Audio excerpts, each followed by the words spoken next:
भांगिरी ही रानभाजी तुम्ही कधी खाल्लाय का? भांगिरी ही पावसाळ्यात नैसर्गिकरित्या उगवणारी रानभाजी आहे. ग्रामीण भागात अनेक वर्षांपासून ती खाल्ली जाते.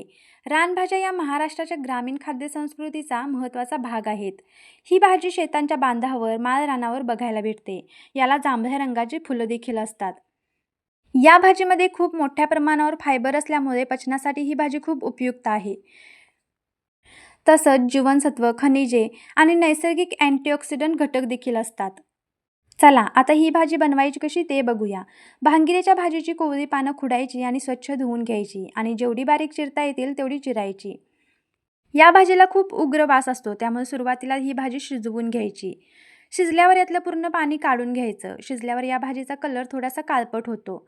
कढईत तेल गरम करून घ्यायचं आणि कांदा घालायचा. या भाजीसाठी कांदा पण थोडासा जास्तच घालायचा.